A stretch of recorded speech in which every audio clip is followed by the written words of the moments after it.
Hello friends, welcome back to the channel. So today we are going to start with a new topic called as oscillation.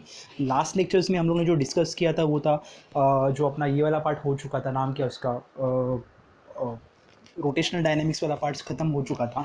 तो आज हम लोग एक brand new topic से चालू करेंगे जिसका नाम है ऑसिलेशन. ऑसिलेशन मैं क्यों चालू कर रहा हूँ, उसका एक रीज़न है.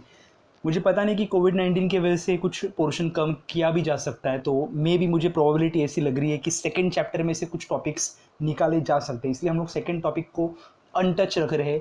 पहले सर्कुलर मोशन और रोटेशनल मोशन पे ही हम लोग से आगे जंप मारेंगे, तो ऑसिलेशन चैप्टर जंप मार सकते हैं जो थोड़ा रिलेटेड टॉपिक है. तो इसलिए हम लोग ऑसिलेशन पे अगर जंप मारें तो कोई प्रॉब्लम नहीं है एज सच वगैरह, क्योंकि टॉपिक्स और टर्म्स सारे रिलेटेड ही रहेंगे ऑसिलेशंस, रोटेशनल और सर्कुलर मोशन के. तो ये टॉपिक रिलेटेड ही रहेंगे. तो मुझे नहीं लगता कि अगर ऑसिलेशन का कुछ पार्ट 11th में नहीं डिस्कस किया है तो मुझे नहीं लगता कि इसमें कुछ गड़बड़ होगी.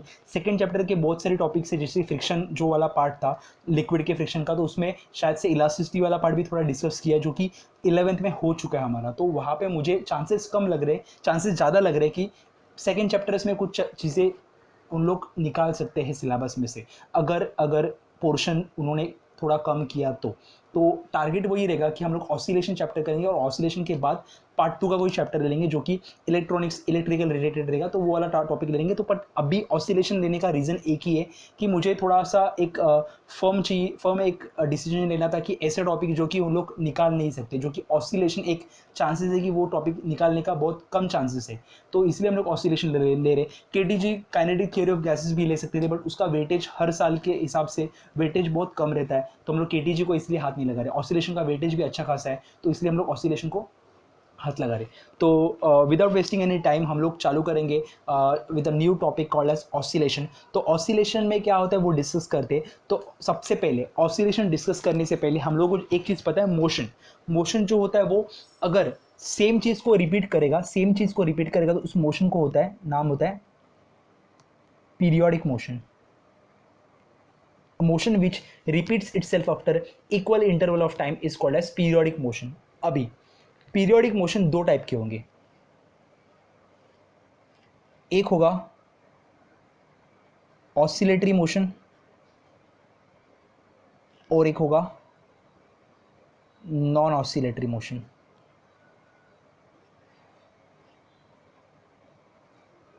मतलब क्या ऑसिलेटरी मोशन, मतलब क्या, आगे पीछे motion, to and fro motion, up and down motion, तो इसको बोलते हैं ऑसिलेटरी मोशन. मतलब आगे पीछे अगर मोशन कर रहा है, टू मतलब आगे, फ्रो मतलब पीछे, आगे पीछे एक फिक्स पॉइंट के अबाउट आगे पीछे आगे पीछे आगे पीछे मोशन करेगा, जो कि पीरियोडिक होगा. पीरियोडिक मतलब क्या, जो रिपीट करेगा इक्वल इंटरवल ऑफ टाइम में, उस मोशन को बोलेंगे हम लोग ऑसिलेटरी मोशन. नाम क्या रहेगा, ऑसिलेटरी मोशन.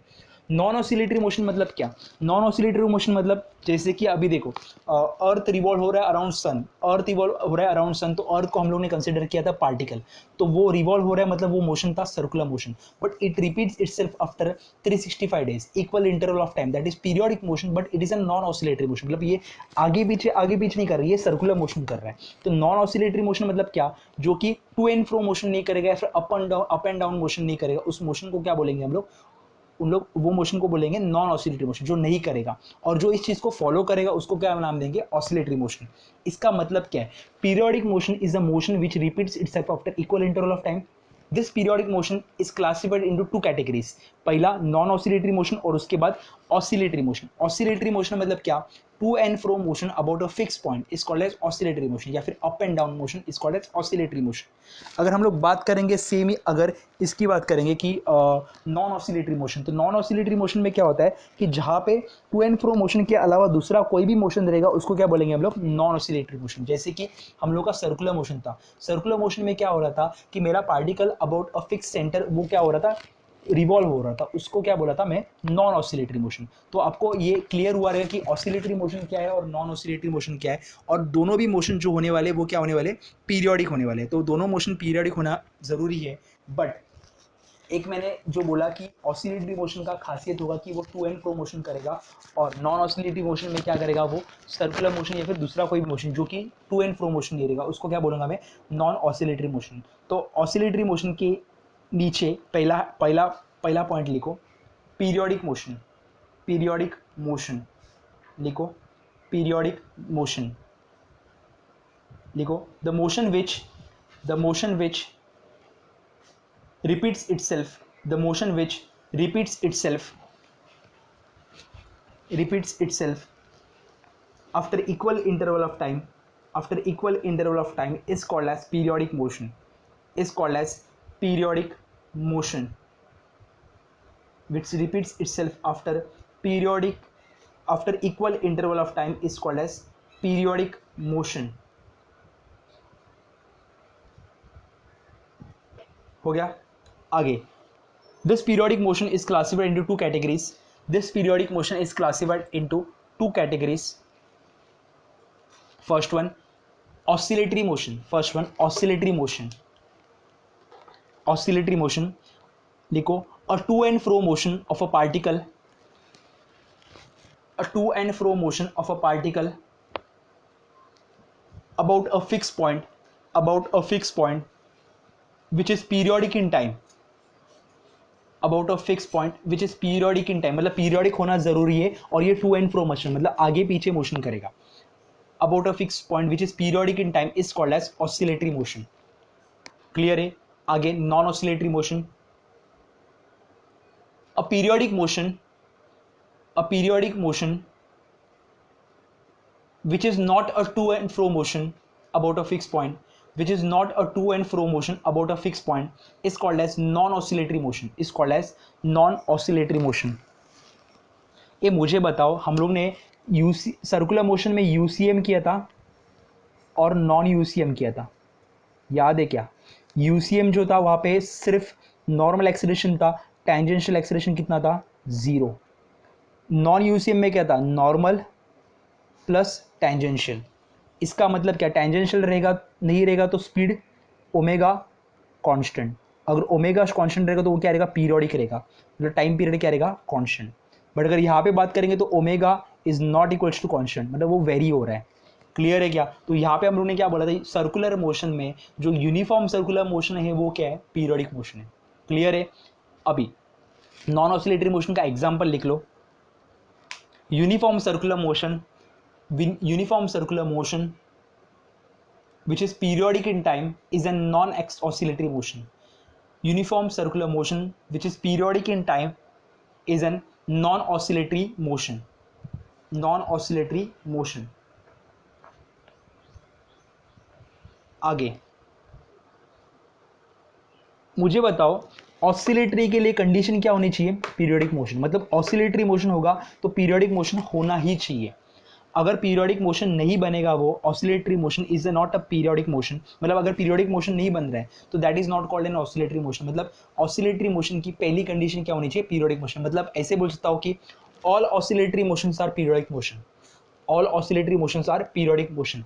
बट अगर उल्टा बात करूंगा, all periodic motions are oscillatory motion, नहीं, कुछ periodic motion non oscillatory motion भी हो सकते हैं। Every oscillatory motions are periodic motion. But उल्टा बात करूंगा कि every periodic motions are classified into two categories, oscillatory non oscillatory. तो ऐसे नहीं बोल सकता कि every periodic motion is an oscillatory motion, ये सरासर झूठ है। दोनों भी हो सकता है, नॉन ऑसिलेटरी मोशन भी हो सकता है या फिर ऑसिलेटरी मोशन भी हो सकता है। तो नोट लिखो आगे, every oscillatory motion is a periodic motion, while every periodic motion need not to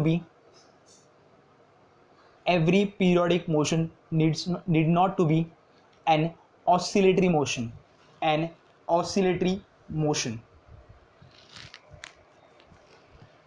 okay, ये होने के बाद, ऑसिलेटरी मोशन होने के बाद हम लोग एक चीज़ डिस्कस करेंगे जो कि रहेगा, उसको नाम बोलेंगे हार्मोनिक फंक्शन।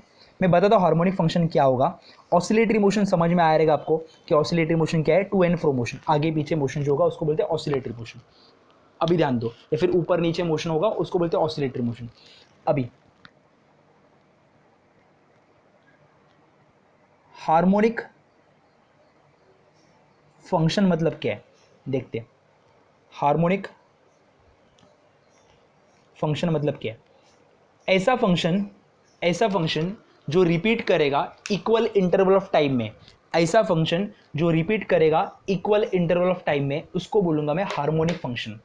एग्जाम्पल क्या है, मतलब सपोज लीनियर फंक्शन क्या होता है, जो कि वेरी नहीं कर रहा, जो कि हमेशा कांस्टेंट रहता है। मतलब जैसे कि वाई एक्सिस का पार्ट अगर कांस्टेंट रहेगा, वेरी होगा, वैसे ही एक्स वाला पार्ट भी वेरी होगा। वेरी नहीं होगा ऐसे नहीं बोलूंगा मैं, वेरी होने वाला है, बट वाई और एक्स लीनियरली वेरी हो रहा है। मतलब अगर एक्स भी वेरी हो रहा है तो वाई भी क्या होने वाला है, वेरी होने वाला है। हार्मोनिक का खासियत क्या है, हार्मोनिक क्या करेगा, रिपीट करेगा after equal interval of time. जैसे कि एग्जाम्पल, हम लोग हारमोनियम को मतलब जो डिवाइस होता है उसमें हम लोग जो सारे गमा पदनी से लिखते हैं, सा रे ग म प ध नी सा। नी पहला पहला वेलेंटी होता है, दूसरा वेलेंटी होता है, उसमें नहीं गिरना है हम लोग को ये देखना है कि सा रे ग म प ध नी सा। मुझे बताओ सा के बाद वापिस क्या आ रहा है, सा, मतलब सब होने के बाद रिपीट हो रहा है। देखो 1 2 3 4 5 6 7, 7 सुर होने के बाद हम लोग को वापिस सा आ रहा है, मतलब ये रिपीट कर रहा है। इसलिए जो चीज़ रिपीट करेगा इक्वल इंटरवल ऑफ टाइम में उसको पीरियोडिक तो बोलने वाले। मतलब पीरियोडिक मतलब क्या, जो रिपीट करेगा, मोशन रिपीट करेगा after equal interval of time, but ऐसे रिपीट करना चाहिए, ऐसे रिपीट करना चाहिए जहाँ पे हम लोग ऐसे बोल सकते कि वो ऑसिलेट भी हो रहा है, ऑसिलेट भी हो रहा है। पीरियोडिक मतलब क्या, नॉन ऑसिलेटरी ऑसिलेटरी दोनों हो सकता है। अभी ऑसिलेटरी मोशन में मतलब ऑसिलेटरी तो पीरियोडिक होने ही वाला है, तो ये रिपीट करेगा। ऐसा फंक्शन जो खुद को रिपीट करेगा उसको बोलते हैं हार्मोनिक फंक्शन। इसलिए हार्मोनियम वो चीज़ को रिपीट कर रहा है, सुरों को रिपीट कर रहा है, सारे गमा पध नी सा, वापिस सारे गमा पध नी सा, तो ये रिपीट करेगा। रिपीट करेगा मतलब क्या, सा से चालू हुआ, सा पे खत्म हुआ। इसका मतलब क्या है, अगर सर्कुलर मोशन यहाँ से चालू होता है और वापस खत्म होता है, ये होता है पीरियोडिक। बट यहाँ पे क्या हो रहा है, रिपीट कर रहा है, बट वो वाइब्रेशन की वजह से रिपीट कर रहा है।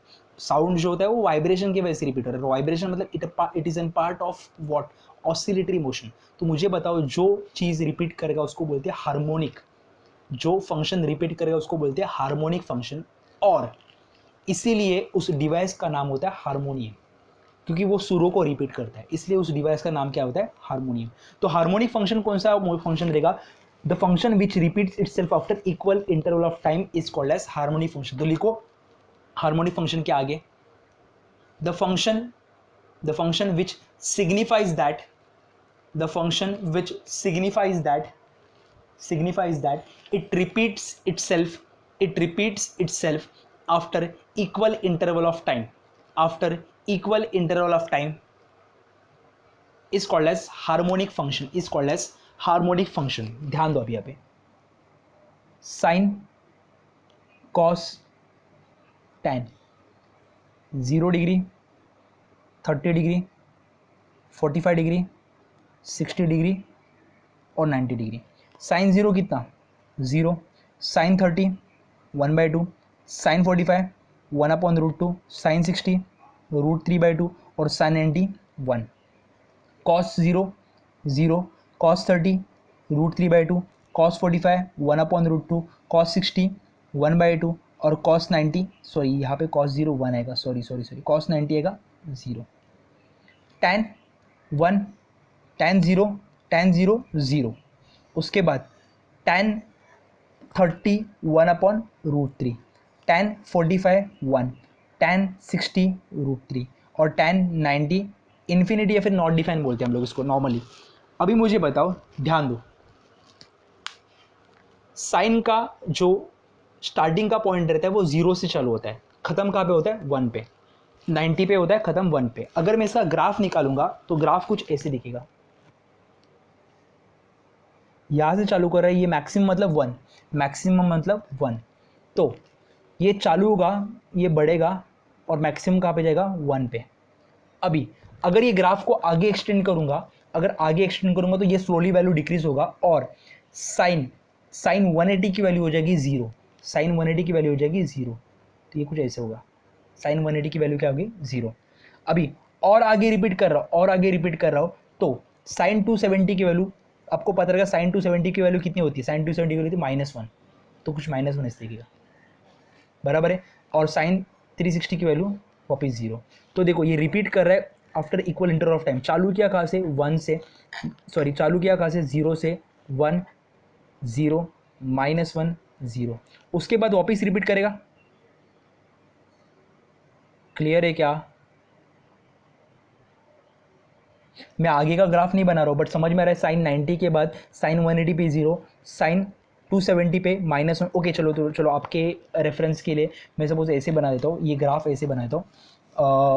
0 के बाद डायरेक्टली 90, 90 के बाद लिख दूंगा मैं 180, 180 के बाद 270 और 270 के बाद 360, ऐसे लिख देता हूँ। Sine 90 1, sine 270, sine 180 0, -1 0। देखो 0 से चालू किया, वापस 0 पे खत्म हुआ। इसके आगे क्या रहेगा, इसके आगे क्या रहेगा, वापस 1, आगे वाला पार्ट 1 रहेगा। आगे जो अगर कंटिन्यू करेंगे तो 0 1 0 -1 0, वापस 1, वापस 0, वापस -1। क्लियर है क्या? आगे अगर रिपीट करूंगा तो वो वापस रिपीट होते जाएगा। कॉस का कहाँ से चालू हो रहा है, कॉस का अगर ग्राफ बनाऊंगा तो कॉस का ग्राफ कुछ ऐसे लिखते हैं, चालू होता है 1 से, sine cos 0 1, cos 90 0, cos 180 -1, cos 270 0, cos 360 1। तो ग्राफ कुछ चालू होगा ऐसे।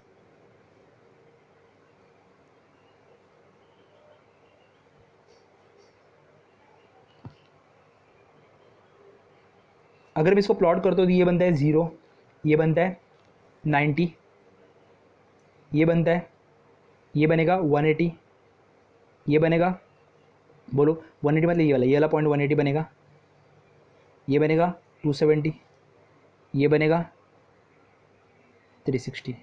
तो ये 0, सॉरी 1 1 0 -1 0 1 0। देखो रिपीट करेगा, इसके आगे वापस क्या आएगा 0, उसके आगे वापस क्या आएगा -1 0 1। तो ये रिपीट कर रहा है, रिपीट कर रहा है, इसलिए इसको क्या बोलेंगे, हार्मोनिक फंक्शन। तो हार्मोनिक फंक्शन क्या रहेगा, साइन और कॉस के फॉर्म में। टैन हार्मोनिक रहेगा, क्या देखते हैं, टैन का 0 होता है 1, टैन का 0 होता है 0, टैन 90 कितना होता है इन्फिनिटी। ये मेरे को बताओ, कोई चीज़ इन्फिनिटी पे पहुंचने के बाद वापस आएगी क्या वापस? अगर कोई चीज़ इन्फिनिटी पे पहुंच रही है, ये क्या हो रहा है, ये ऑसिलेट कर रहा है, गया ऊपर नीचे है, गया ऊपर नीचे है, गया ऊपर नीचे है। बट टैन का अगर ग्राफ निकालूंगा तो टैन चालू होगा 0 से, पहुंचेगा इन्फिनिटी पे।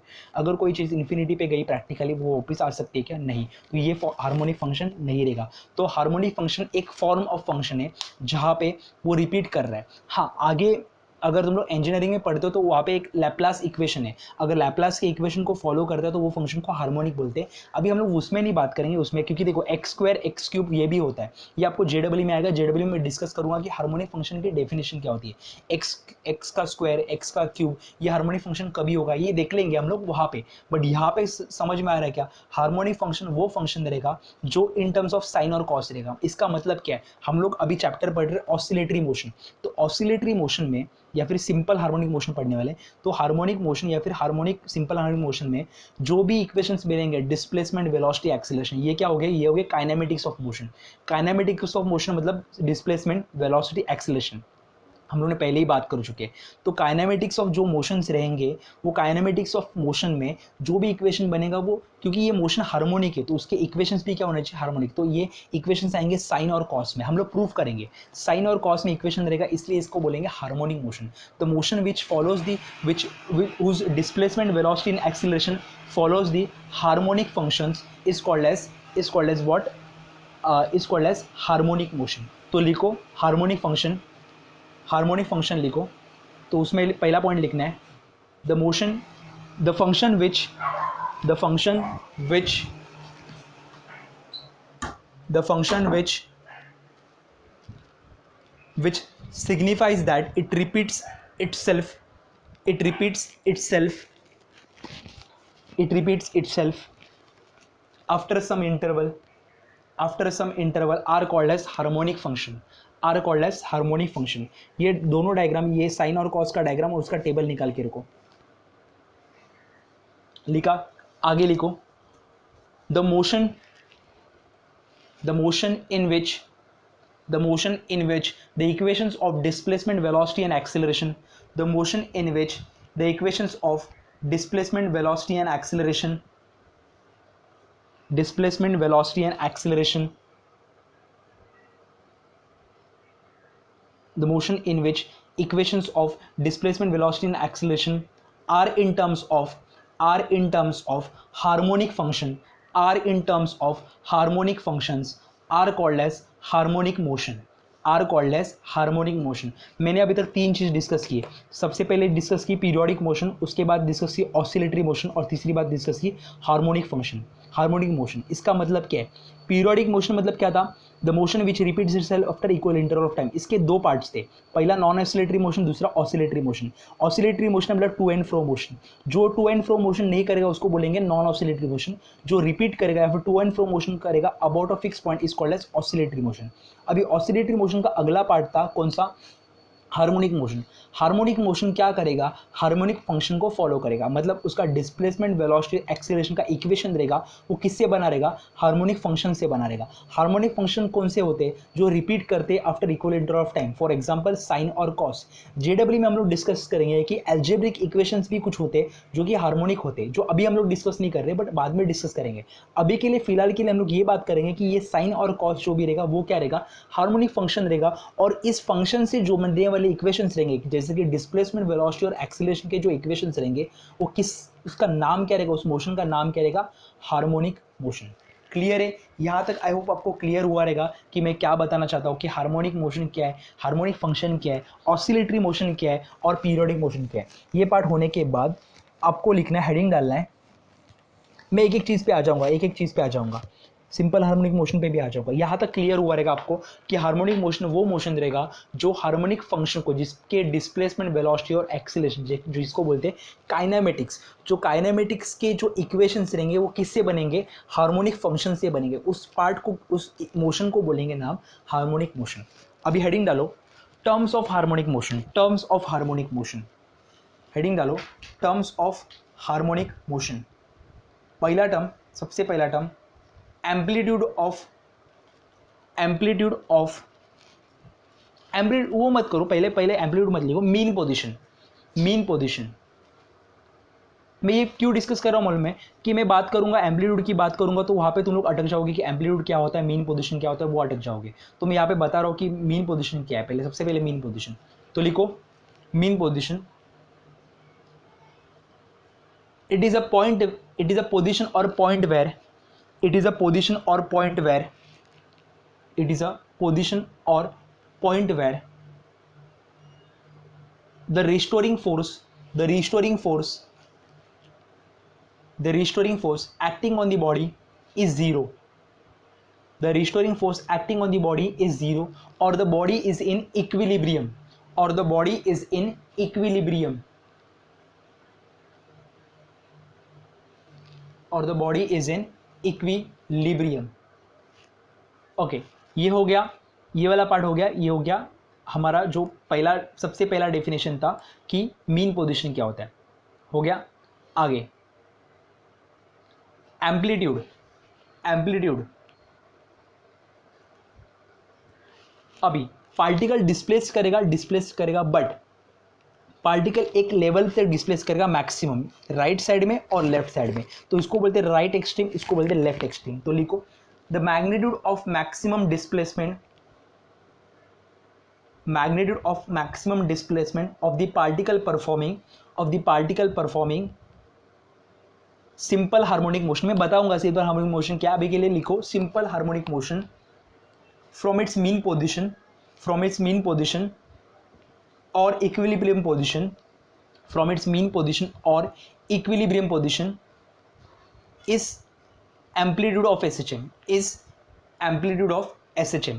अगर मैं बात करता हूँ तो बीच में जो पार्ट रहेगा, जो टू एंड फ्रो मोशन हम लोग बात करेंगे ये चैप्टर में, तो बीच में लगा पार्ट रहेगा वो रहेगा मीन पोजीशन, जो maximum position, maximum displacement of the particle on the either side of the mean position, मतलब इधर का और इधर का साइड जो रहेगा वो एम्पलीट्यूड रहेगा। मतलब ये वाला जो पार्ट रहेगा इसको बोलते हैं, डिनोट करते हैं कैपिटल एल से। तो ये डिस्प्लेसमेंट है तो इसके पास साइन रहेगा, तो राइट साइड वाला प्लस रहेगा तो इधर का क्या रहेगा? माइनस है। फिर ये डिस्टेंस है, माइनस है, इधर का जो है वो प्लस है। इसको बोलूँगा मैं राइट एक्सट्रीम, और इसको बोलूँगा मैं लेफ्ट एक्सट्रीम। क्लियर है आपको? ये पार्ट क्लियर हो रहा है? आगे नेक्स्ट पार्ट जो रहेगा वो रहेगा पीरियड ऑफ एसएचएम। क्या रहेगा? Period of SHM. उसमें डेफिनेशन लिखो, the time taken by the particle to complete one oscillation, the time taken by the particle to complete one oscillation is called period of SHM.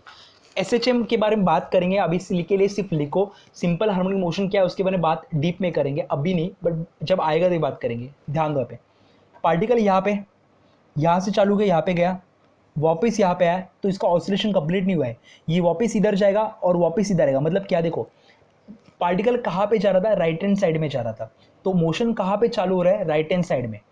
तो particle गया वापस आया, अभी कहाँ पे जा रहा है? लेफ्ट हैंड साइड में, तो मोशन कंप्लीट नहीं हुआ। मोशन कभी कंप्लीट होगा? जब पार्टिकल वापस कहाँ पे जाएगा? राइट हैंड साइड में। तो वापस पार्टिकल लेफ्ट हैंड साइड में गया, वापस इधर आया, तो इसका मतलब क्या है? पार्टिकल अभी कहाँ पे जाएगा?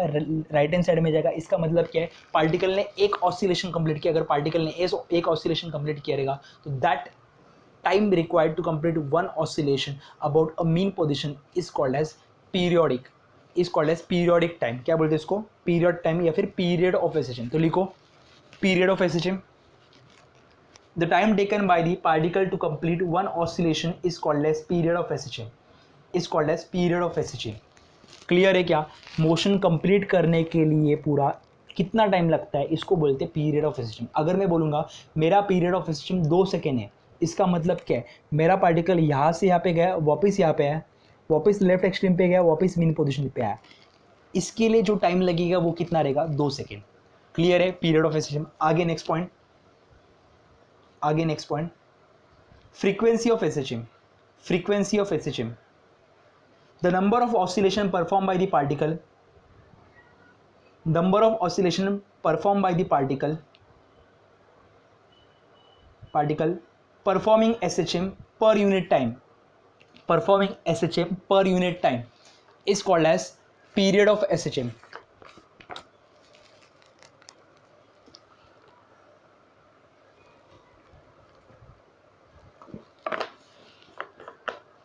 इसको ऐसे भी बोल सकते हैं कि हम लोग कि 1 सेकेंड में कितने ऑसिलेशंस कंप्लीट कर रहे हैं, इसको बोलते हैं, इसको बोलते हैं फ्रीक्वेंसी ऑफ एसएचएम। मतलब number of oscillation perform by the particle performing SHM per unit time is called as period of SHM. इसको मैं कैसे डिनोट करता, देखो ध्यान दो। मतलब ये बोल सकता हूँ कि कितने ऑसिलेशन परफॉर्म कर रहा है 1 सेकेंड में, इसको बोलते हैं पीरियड ऑफ एसएचएम। तो number of oscillation perform by the particle in 1 second भी बोल सकते हैं। तो और एक डेफिनेशन लिखो फ्रीक्वेंसी ऑफ एसएचएम का, number of oscillation perform by the particle, number of oscillation perform by the particle in 1 second, in 1 second. ध्यान दो अभी यहाँ पे, मैं यहाँ पे नंबर ऑफ ऑसिलेशन लिखता हूँ और यहाँ पे टाइम लिखता हूँ। ये मुझे बताओ कि एक ऑसिलेशन कंप्लीट करने के लिए टाइम पीरियड कितना लगता है? Capital T. एक ऑसिलेशन कंप्लीट करने के लिए टाइम पीरियड कितना लगता है? Capital T.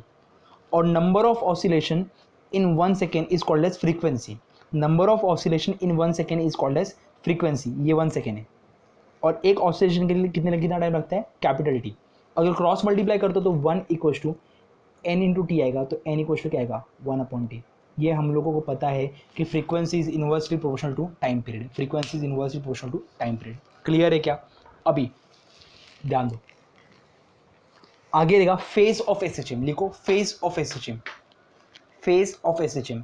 एसएचएम मतलब सिंपल हार्मोनिक मोशन, उसको डिफाइन करेंगे, बट पहले क्वांटिटी तो देखते हैं कि क्या क्या क्वांटिटीज हो, बाद में डेफिनेशन पे जाते हैं। तो फेज ऑफ एसएचएम लिखो, a physical quantity which describes the state of oscillation, a physical quantity which describes the state of oscillation is the phase of SHM। A physical quantity which describes the state of SHM is called as phase of SHM। इसका मतलब क्या? ध्यान दो, जब particle mean position पे था तो उसका डिस्प्लेसमेंट कितना था? x कितना था? 0। पार्टिकल राइट एक्सट्रीम पे गया तो x कितना हो गया? a+a। पार्टिकल जब वापस मीन पोजीशन पे आया तो x कितना हो गया? 0। लेफ्ट एक्सट्रीम में गया तो x कितना हुआ? -a। वापस मीन पोजीशन पे आया तो कितना हुआ? 0। देखो ये कुछ ऐसे दिखेगा, देखो पहले चालू किया 0 से, बाद में गया कहाँ पे? a पे, बाद में गया 0 पे, बाद में गया -a पे, बाद में आया 0 पे। देखो साइन कर्व को रिप्रेजेंट कर रहा है। इसका मतलब क्या है? मेरा फेज जो होने वाला है वो साइन कर्व को रिप्रेजेंट करेगा। मतलब मेरा पार्टिकल चालू करे मीन पोजीशन से। अभी ध्यान दो, अगर मेरा पार्टिकल कर रहा है मीन पोजीशन चालू नहीं कर रहा है, मेरा पार्टिकल राइट एक्सट्रीम से चालू कर रहा है, मतलब स्टार्टिंग में उसका डिस्प्लेसमेंट रहेगा ए, बाद में रहेगा 0, बाद में रहेगा -a, बाद में वापस 0 और बाद में +a। मतलब देखो a, बाद में 0, बाद में -a, बाद में वापस 0, बाद में वापस a। देखो कौन सा कर्व रिप्रेजेंट कर रहा है ये कॉस, ये कौन सा रिप्रेजेंट कर रहा है साइन। मतलब फेज मतलब क्या होगा, मेरा पार्टिकल का कंडीशन, यहाँ पे पार्टिकल का कंडीशन क्या है, पार्टिकल मीन पोजीशन से चालू कर रहा है और पार्टिकल कहाँ पे जा रहा है, राइट एक्सट्रीम पे जा रहा है। इसका मतलब क्या है, इसका मतलब ये है कि मेरा पार्टिकल अगर साइन कर्व को रिप्रेजेंट कर रहा है, पॉजिटिव साइन कर्व को रिप्रेजेंट कर रहा है, मतलब मेरा पार्टिकल कहाँ पे, मीन पोजीशन पे, और पार्टिकल कहाँ पे जाना चाहता है उसके बाद, राइट एक्सट्रीम के पास। अगर मेरा पार्टिकल पॉजिटिव कॉस कर्व को रिप्रेजेंट करेगा, मतलब पार्टिकल का डिस्प्लेसमेंट जो रहेगा वो पॉजिटिव कॉस कर्व को रिप्रेजेंट करेगा, इसका मतलब मेरा पार्टिकल कहाँ पे है, राइट एक्सट्रीम पे है, और पार्टिकल जाएगा कहाँ पे, मेरा मीन पोजीशन की तरफ। क्लियर है, इसको बोलेंगे फेज ऑफ एसिस्टेम। मैं बताऊंगा, मैं वापस डिस्कस करूंगा जैसे हम लोग इस पे आएंगे कि ये इक्वेशंस क्या है, ये सब आएंगे तभी मैं इसको डिस्कस करूंगा वापस फेज ऑफ एसिस्टेम को। क्लियर है क्या, आगे लिखो path of a system, path of a system, path of a system लिखो, the distance between left extreme and right extreme, the distance between left extreme and right extreme is called as path of SHM. The distance between left extreme and right extreme is called as path of SHM. ये मेरे को बताओ दोनों के बीच में distance कितना है, ये डिस्टेंस का बात करो, डिस्प्लेसमेंट का नहीं बात करो, तो ये माइनस नहीं आएगा प्लस आएगा। तो distance between left extreme and right extreme is called as path of SHM. मतलब क्या ये -a के बदलेगा +a, ये +a को ऐड करेगा तो पाथ ऑफ एसएचएम कितना बनेगा 2a। न्यूमेरिकल्स में ये पूछते हैं कि पाथ ऑफ एसएचएम दिया रहेगा और बाकी क्वांटिटी निकालने का रहेगा, तो path of SHM equal to क्या रहेगा 2a। तो लिखो यहाँ पे पाथ ऑफ एसएचएम, तो लिखो distance between left extreme and right extreme is called as path of SHM. Distance between left extreme and right extreme is called as path of SHM. Clear है यहाँ तक सबको। आगे हेडिंग डालो, heading डालो simple harmonic या फिर linear simple harmonic motion, linear simple harmonic motion. देखते हैं लीनियर सिंपल हार्मोनिक मोशन मतलब क्या रहेगा। सिंपल हार्मोनिक मोशन मतलब क्या, जो साइन और कॉस के फंक्शन को फॉलो करेगा, डिस्प्लेसमेंट वेलोसिटी और एक्सेलरेशन का इक्वेशन को बोलते हैं हार्मोनिक मोशन। लीनियर मतलब क्या रहेगा, जो कि स्ट्रेट लाइन में फॉलो करेगा, उसको बोलते हैं लीनियर हार्मोनिक मोशन। ध्यान दो अभी यहाँ पे, अगर मैं स्प्रिंग मास सिस्टम लेता हूँ, स्प्रिंग मास सिस्टम मतलब क्या, ये मेरा फिक्स पॉइंट है और मैं 3 केस डिस्कस करूंगा।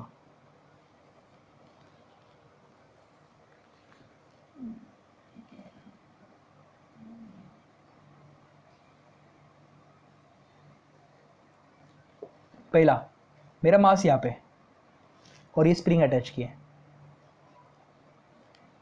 बराबर है। अभी ये मास को यहाँ पे खींचा तो ये पार्ट रहेगा मीन पोजीशन, वैसे ही थोड़ा छोटा कर देता हूँ,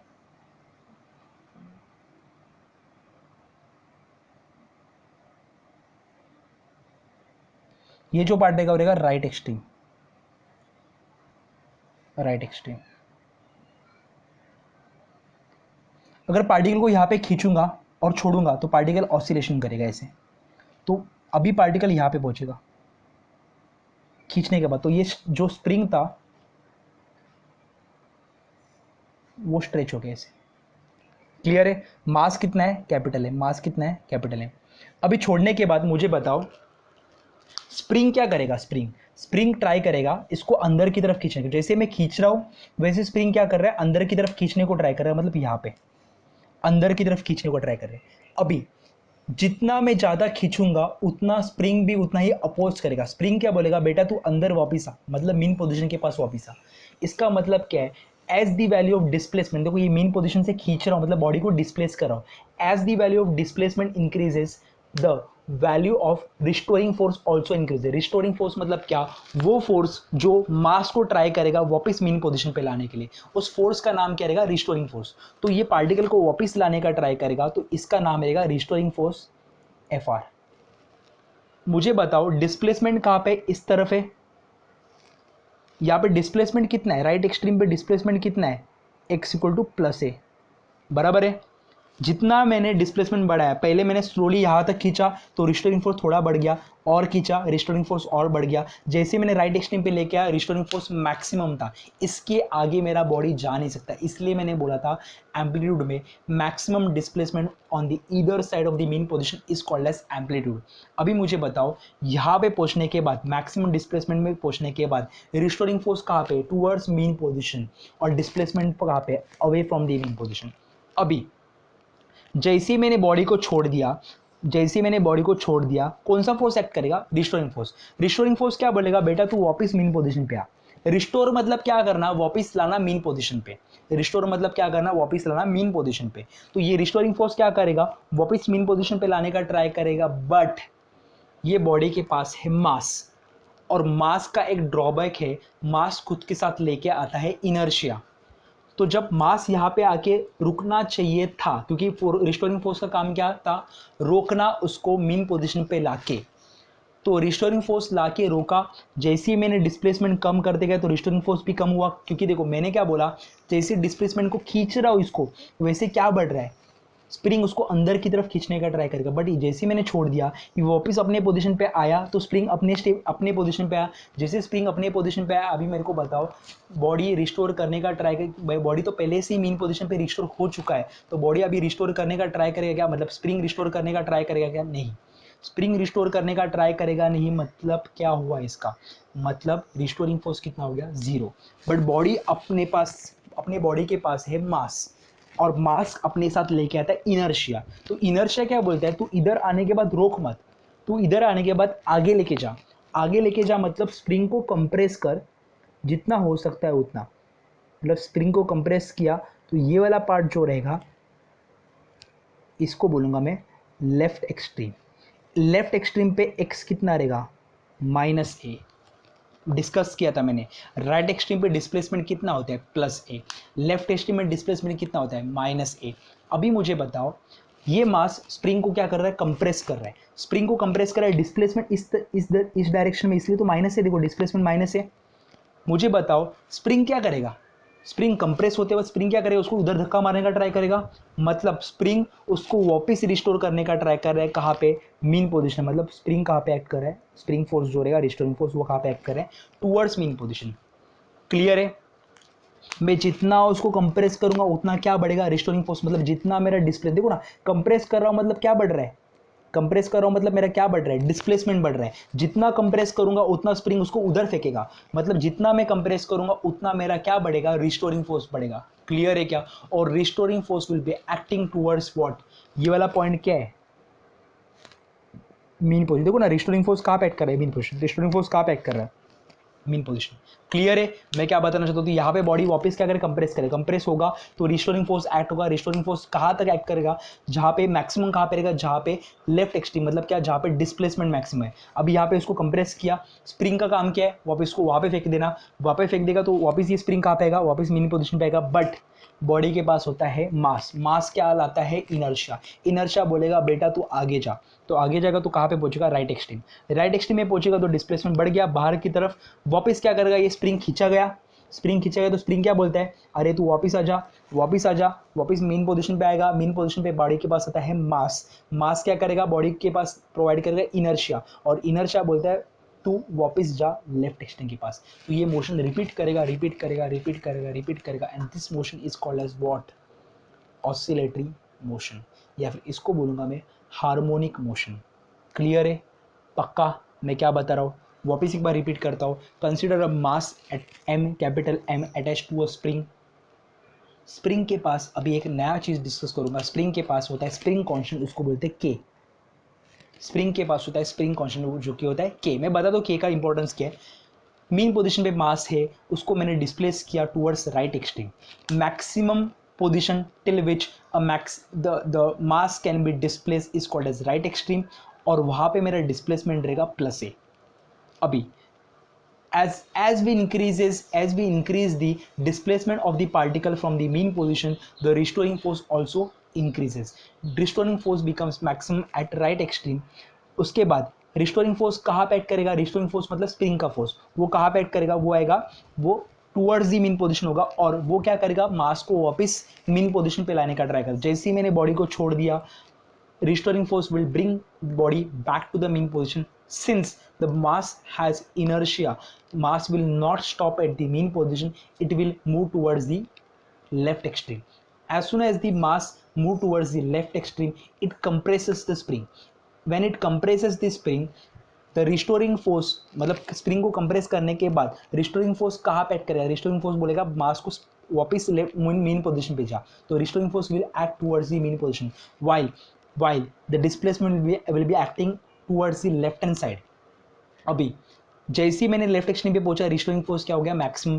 पार्टिकल को क्या बोला? उधर जा, तो वापस वो उधर आ गया. मीन पोजीशन पे आने के बाद पार्टिकल रुका नहीं, पार्टिकल के पास है मास के पास है इनर्शिया, बोला वापस राइट एक्सट्रीम के पास जा.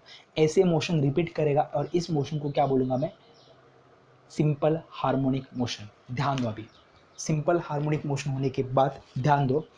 अभी मुझे एक चीज़ बताओ, अगर मैं डिस्कस करता हूँ ये सब चीज़ें डिस्कस करने के बाद मुझे एक चीज़ बताओ कि राइट एक्सट्रीम लेफ्ट एक्सट्रीम सबका बात किया मैंने, तो मुझे बताओ कि रिस्टोरिंग फोर्स जो था that is directly proportional to displacement. जैसे डिस्प्लेसमेंट बढ़ा वैसे स्प्रिंग बोला तो अंदर जा, जैसे डिस्प्लेसमेंट इधर बोला तो स्प्रिंग वापस उसको बोला कंप्रेस हो रहा है मैं, तो वापस उधर की तरफ जा. तो जैसे डिस्प्लेसमेंट बढ़ रहा है वैसे रिस्टोरिंग फोर्स बढ़ रहा है. बट एक चीज़ देखो कि डिस्प्लेसमेंट इधर है तो रिस्टोरिंग फोर्स इधर है, डिस्प्लेसमेंट इधर है तो रिस्टोरिंग फोर्स इधर है. मतलब क्या? रिस्टोरिंग फोर्स और डिस्प्लेसमेंट अगर मैं वेक्टर फॉर्म में लूंगा तो ये ऑपोजिट डायरेक्शन में रहेगा, और जब ये प्रोपोर्शनल साइन को हटा दूंगा तो आ जाएगा कांस्टेंट, इसको लिखूंगा माइनस के एक्स बार. समझ में आ रहा है? Restoring force equal to minus k x bar, and that k is called as spring constant. That k is called as spring constant, या फिर फोर्स कांस्टेंट भी बोलते हैं इसको. क्या बोलते हैं? Force constant. क्लियर है क्या? पक्का? अभी सुनो मैं क्या बोल रहा हूँ. ये मोशन कौन सा है? Linear simple harmonic motion. इसकी खासियत क्या है? हमेशा रिस्टोरिंग फोर्स क्या होना चाहिए? डिस्प्लेसमेंट के ऑपोजिट डायरेक्शन में होना चाहिए, और जैसे डिस्प्लेसमेंट बढ़ रहा है वैसे रिस्टोरिंग फोर्स बढ़ रहा है. मतलब क्या? Restoring force is directly proportional to displacement. ये फोर्स मतलब एक्सेलरेशन भी बोल सकता है, तो force is directly proportional to displacement बोला, या फिर acceleration is directly proportional to displacement बोला, तो सेम है. क्योंकि देखो फोर्स का फॉर्मूला क्या होता है? मास इनटू एक्सेलरेशन, बराबर है. अगर मास को कांस्टेंट बोला तो force is directly proportional to what? Acceleration. Clear है? पक्का? सबको क्लियर है? ध्यान दो, अभी मैं डिफाइन करने वाला हूँ सिंपल हार्मोनिक मोशन को. Linear simple harmonic motion is defined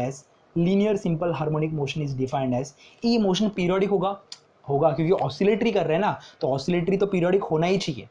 तो linear simple harmonic motion is defined as linear periodic motion of a body in which कौन सा force? In which restoring force. Bracket में क्या लिखोगे? रिस्टोरिंग फोर्स का मतलब क्या होगा? एक्सेलरेशन भी लिख सकते. रिस्टोरिंग फोर्स ब्रैकेट में क्या? Acceleration is always directed towards the mean position. देखो रिस्टोरिंग फोर्स कहाँ पे एक्ट कर रहा है? मीन पोजीशन के पास. Always directed towards the mean position, and its magnitude is directly proportional to displacement, and its magnitude is directly proportional to displacement from the mean position. Towards acting towards the mean position पर बोला, मतलब क्या हुआ? ये opposite to the displacement भी बोल सकते हैं. क्लियर है क्या? मैं वापस बोलता हूँ. Linear simple harmonic motion is a linear periodic motion of a body in which restoring force bracket में acceleration is acting towards the mean position. Restoring force कहाँ पे एक्ट कर रहा है? मीन पोजीशन की तरफ एक्ट कर रहा है. रिस्टोरिंग फोर्स कहाँ पे एक्ट कर रहा है? मीन पोजीशन की तरफ एक्ट कर रहा है. And its magnitude is directly proportional to the displacement of the body from the mean position. सबको क्लियर है? Restoring force is acting towards the mean position, ये पहली बात. दूसरी बात, that restoring force is directly proportional to क्या? Magnitude of the restoring force is directly proportional to the displacement of the particle from the mean position. जैसे मैंने बोला displacement बढ़ेगा तो रिस्टोरिंग फोर्स भी बढ़ेगा। क्लियर है मैं क्या बता रहा हूँ? सबको क्लियर है? तो डेफिनेशन लिख लो। डेफिनेशन लिखने के पहले डायग्राम ड्रॉ करो। आप वीडियो को पॉज करके डायग्राम निकाल सकते हो, फटाफट डायग्राम निकालो। हो गया? डायग्राम हुआ रहेगा तो लिखो, consider a body of mass capital M attach to a spring. मैं फटाफट डिक्टेट करूंगा, मैं ज़्यादा स्लो नहीं डिक्टेट करूंगा, आप पॉज करके आप वापस देख सकते हो। Consider a body of mass capital M attach to a spring of spring constant के, स्प्रिंग कांस्टेंट के। A body is initially at a mean position. A body is initially at a mean position. Now it is displaced. Now it is displaced to the maximum possible displacement called as amplitude. The body reaches a point called as right extreme. A body reaches a point called as right extreme. Due to this, the spring is extended. The spring is extended. मतलब फैलना. The spring is extended, which will which will which will cause to act a restoring force on a mass capital M, which will cause to act a restoring force on mass capital M, which will try to bring the mass, which will try to bring the mass to the mean position, which will try to bring the mass to the mean position. This restoring force act towards the mean position. This restoring force acts towards the mean position, and its magnitude is directly proportional to displacement, and its magnitude is directly proportional to the displacement. At right extreme, the displacement is equal to plus a. At right extreme, the displacement is equal to plus a. हो गया?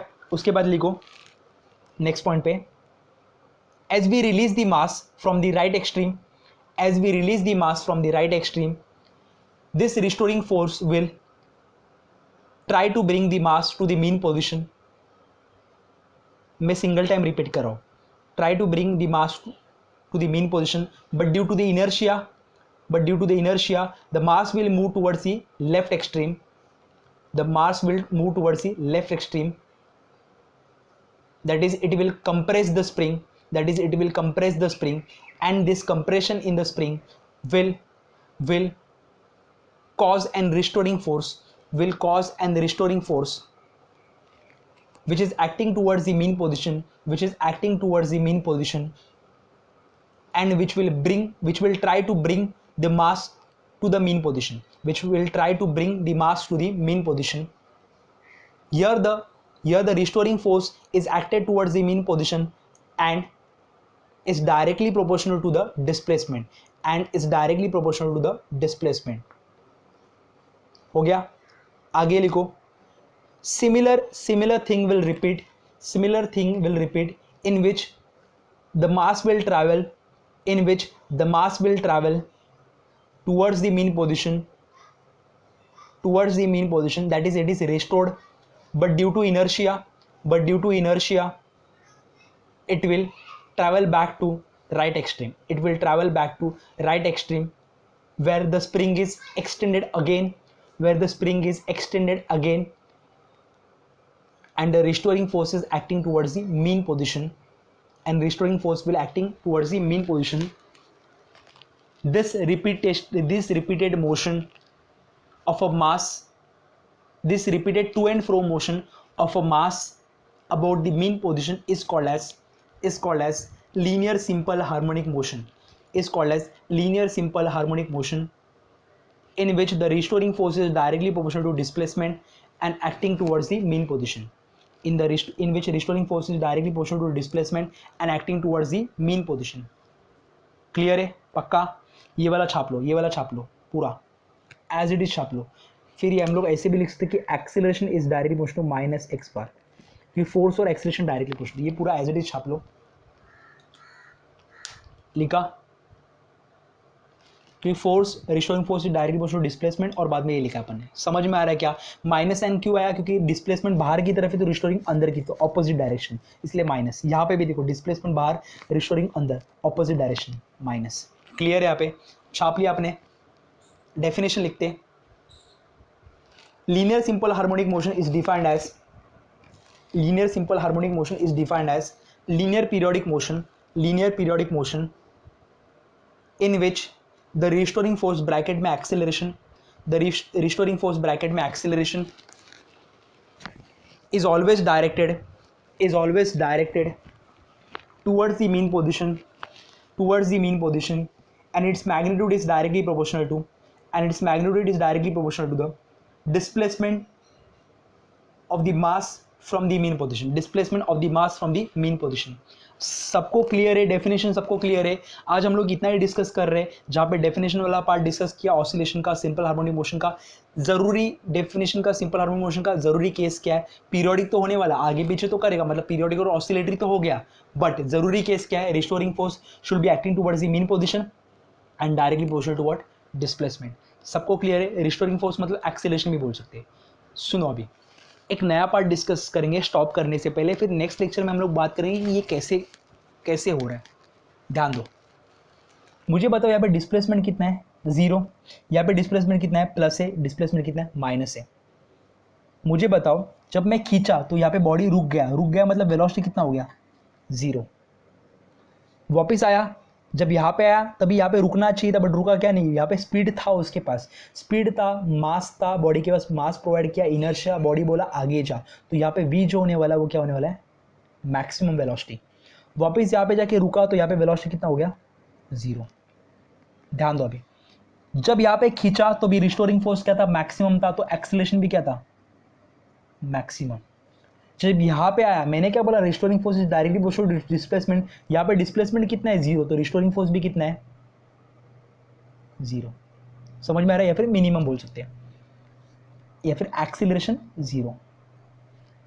मेरे को बताओ यहाँ पे जाने के बाद बॉडी कंप्रेस हुआ तो एक्सीलरेशन क्या हो गया, मैक्सिमम, क्योंकि एक्सीलरेशन डायरेक्टली प्रोपोर्शनल डिस्प्लेसमेंट। अगर डिस्प्लेसमेंट मैक्सिमम रहेगा तो एक्सीलरेशन भी क्या रहेगा, मैक्सिमम। और एक चीज़ मुझे बताओ, बॉडी यहाँ पे जाके रुका तो पोजीशन की वजह से जो एनर्जी होती है, उस पोजीशन वाले एनर्जी को बोलते हैं पोटेंशियल एनर्जी। तो मुझे बताओ यहाँ पे पोटेंशियल एनर्जी क्या रहेगी, मैक्सिमम। जाके यहाँ पे मोशन में आया मतलब वेलोसिटी आया मतलब पोटेंशियल एनर्जी कितना बन गया, 0। यहाँ पे जाके रुका तो पोजीशन है मतलब पोटेंशियल एनर्जी वापस क्या बन गया, मैक्सिमम। अभी मुझे बताओ जाके रुका यहाँ पे राइट एक्सट्रीम और लेफ्ट एक्सट्रीम में, तो काइनेटिक एनर्जी कितना रहेगा, 0। यहाँ पे काइनेटिक एनर्जी कितना रहेगा, 0। यहाँ पे वेलोसिटी था तो काइनेटिक एनर्जी क्या रहेगा, मैक्सिमम। ये मुझे बताओ, वेलोसिटी मैक्सिमम है ना, तो काइनेटिक भी मैक्सिमम। वेलोसिटी 0 तो काइनेटिक 0, वेलोसिटी 0 तो काइनेटिक, मतलब वेलोसिटी हाफ mv² होता है, काइनेटिक एनर्जी का फॉर्मूला हाफ mv²। तो वेलोसिटी अगर 0 है तो काइनेटिक भी क्या रहेगा, 0। आप देख सकते हो यहाँ पे कि सिंपल हार्मोनिक मोशन नाम के लिए सिंपल हार्मोनिक है, बट डिस्प्लेसमेंट सब जगह पे चेंज है। देखो x बढ़ रहा है, मैक्सिमम a वापस कम हो रहा है, 0 वापस -a, 0। वेलोसिटी मैक्सिमम था, जाके रुका मतलब वेलोसिटी 0। वापस जब यहाँ पे पहुंचा तो भी वेलोसिटी वापस 0 हो गया, तो वेलोसिटी भी चेंज हो रही है। एक्सीलरेशन इधर 0 था, बट राइट एक्सट्रीम में जब पहुंचा तभी एक्सीलरेशन क्या हो गया, मैक्सिमम। वापस लेफ्ट एक्सट्रीम में पहुंचा तभी एक्सीलरेशन क्या हो गया, वापस मैक्सिमम, मतलब एक्सीलरेशन भी चेंज हो रहा है। पोटेंशियल एनर्जी राइट एक्सट्रीम पे जाके रुका मतलब potential energy maximum, left extreme में जाके रुका पोटेंशियल एनर्जी मैक्सिमम।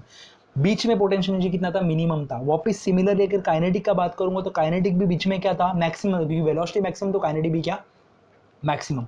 यहाँ पे वेलोसिटी कितना हो गया, 0, तो काइनेटिक भी कितना हुआ, 0। आप देख सकते हो कि एक ही चीज़ कांस्टेंट रहेगी, जो कि total energy, law of conservation of energy ना। यहाँ पे काइनेटिक एनर्जी था तो यहाँ पे गया पोटेंशियल वापस किस में कन्वर्ट हुआ, काइनेटिक मैक्सिमम, वापस पोटेंशियल 0। यहाँ पे देखो पोटेंशियल 0, वापस यहाँ पे पहुंचेगा तो काइनेटिक 0, पोटेंशियल मैक्सिमम। तो there is a interconversion between kinetic energy and potential energy between mean position and right extreme and mean position and left extreme.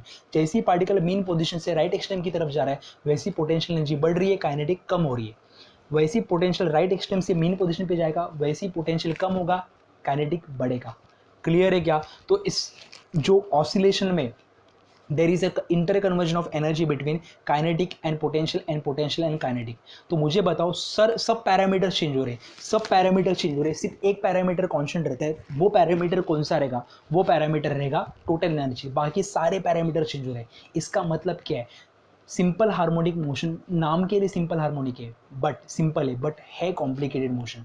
But scientist लोग क्या बोलते हैं मालूम है? साइंटिस्ट लोग ने एक पार्ट डिस्कस किया वो कि सर्कुलर मोशन। वो लोग बोलते हैं तुम लोग सर्कुलर मोशन पढ़ाई करो, हम लोग आपको सिंपल हार्मोनिक मोशन स्टडी करेंगे। मतलब जो ऑसिलेटरी मोशन या फिर हार्मोनिक मोशन है, कॉम्प्लिकेटेड मोशन। देखो ना, सब जगह पे पॉइंट पे सब चेंज हो रहा है। देखो हम लोग ने जब वर्टिकल सर्कुलर मोशन किया था तो अंडर रूट ऑफ, नीचे क्या था अंडर रूट ऑफ 5rg, इधर क्या था under root of 3rg, velocity का फॉर्मूला।